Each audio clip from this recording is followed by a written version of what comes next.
Thank you. Good afternoon, everyone. And to thank the Christian Science Monitor for having us here. Really appreciate the opportunity to talk about some of the hard problems in cyber. There are a lot of challenges, and they're not easy to overcome. So I wanted to talk today about the idea of controlling cyberspace. I'm going to talk about what that means and how we might go about achieving that. I want to introduce the idea of controlling cyberspace by first looking at the ways we control the physical domains. And I think arguably most would agree that we can control the physical domains when we choose to. The air domain brings up the image of the F-35, one of the most advanced fighter aircraft in the world. The sea domain brings up images of nuclear submarines, running deep, running silent, coordinating with surface ships. The ground force, the land domain, brings up images of soldiers with laser designators and precision-guided bombs, facilitating land operations. And in the space domain, there's a myriad of complex satellite ground station systems. So those are very significant systems, very significant platforms, and when we choose to, we can control those domains. Now, there's something common about those platforms. There's something common about the way we go about controlling those domains. And it has to do with speed, stealth, and precision. All of those platforms allow us to move faster than the adversary. They allow us to maneuver in ways that are largely undetectable or very difficult to detect. And it's about delivering an effect or an outcome in a very precise way. So speed, stealth, and precision, those are common design attributes in the control of those domains. So now let's shift back to the cyber domain, what we're here to talk about. Who is in control of the cyber domain at the moment? Well, the evidence would suggest it's not us. You simply look at a few statistics, you look at the headlines, and it's obvious that the adversary is currently enjoying control of the domain. So how is that being achieved? Well, let's look at their toolkit.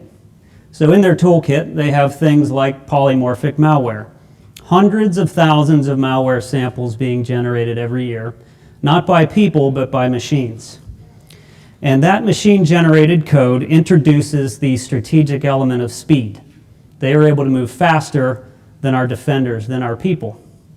What else is in the toolkit? We have things like fast flux domains, command and control nodes, hot points, configured for mere minutes, effect delivered, and then they're gone. So even if you're able to discover them, it's of little value. So that introduces the strategic element of stealth. So in their toolkit, they have speed and stealth. And the attacks, the breaches, it's not a shotgun effect. These are very organized campaigns targeting, very highly valuable infrastructure. And so there's an element of precision in the application of speed and stealth. So in many ways, the adversary has taken a page out of the playbook that we use in all the other physical domains. So I'd like to contrast that with our current playbook. It consists of things like risk management framework, which is an excellent framework for risk management, a foundational element in securing infrastructure. Our toolkit currently consists of detect and respond concepts of operations, so see things and react to them. And it consists of lots of people. And largely, the targets that the adversary is going after remain static. They rarely move, they rarely change. They're being defended by people using tools that can only react. And applying people and reactionary techniques to speed, stealth, and precision is not a winning combination. So how do we take control? How do we move forward from a risk management-based approach to a more proactive approach? Well, one method that is under research right now is a method called continuous trust restoration. And this is a concept that allows you to continually break the attacker kill chain. So the attacker is conducting various phases of an attack, from reconnaissance to accessing the network to implanting something to delivering an effect. Continuous trust restoration is about restoring the systems to a known state of trust regardless of what phase of the operation you're in.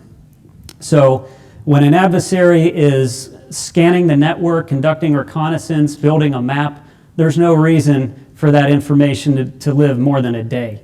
When he comes back next, that map should not be the same. If he gains access into a system, we should be able to kick him out proactively without having him persist for 250 days at a time. If he's able to implant a system, we should be able to restore that system to a known, trusted state using some common tools and techniques. So that concept is called continuous trust restoration. Now you might be saying, well, that sounds wonderful, but I don't think you can do that. I don't think there are any methods or tools available to enable such an operation. And the fact of the matter is there are tools and techniques that can enable that today, right now. So control of the cyber domain is not achieved through things like firewalls and antivirus tools and patch management systems.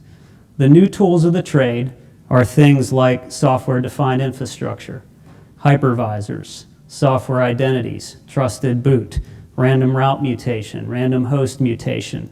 If you don't know what those are, you will soon learn about them, because those are the tools that allow us to introduce the new elements that we need to control the domain. So speed. If I'm able to use software-defined networking and software-defined infrastructure to change the configuration of my network, of my ground system, of my software, I can move faster than the adversary. We've now introduced the element of speed into our toolkit. If I'm able to morph and change the identity of my endpoint, of my host, of my server, of my network, I've now introduced the element of stealth. So if he maps, if he accesses, he can discover points in the network that give him a place to come in. That is very short-lived information. So now we have speed and stealth on our side. And the concept of precision can come through the deployment of these tools and techniques into very specific tactical or strategic systems, or deployed by organization or by mission. All right, so you could envision this through an enterprise, but you could also envision command and control techniques that allow you to take these tools and put them where they need to be and use them in the way I just described. So continuous trust restoration is an enabler to introduce speed, stealth, precision, and to enable control of the cyber domain. So in the future, I think most of us understand that battles will be won and lost on this digital battlefield that we've talked about. And controlling a domain is fundamental to winning. So until that's established, we can't expect to win on that digital battlefield. So in the air domain, we will picture the F-35. In the sea domain, we will picture submarines. In the space domain, we have a myriad of satellites, and we have precision-guided weapons for the land domain. In the center will be this resilient infrastructure. That is the enabler of the other domains to do what they need to do. And continuous trust restoration is the concept we see enabling the control of that domain in the future. So with that, I will take any questions that you have on that concept or anything I've said today. Just wait for the microphone to get to you.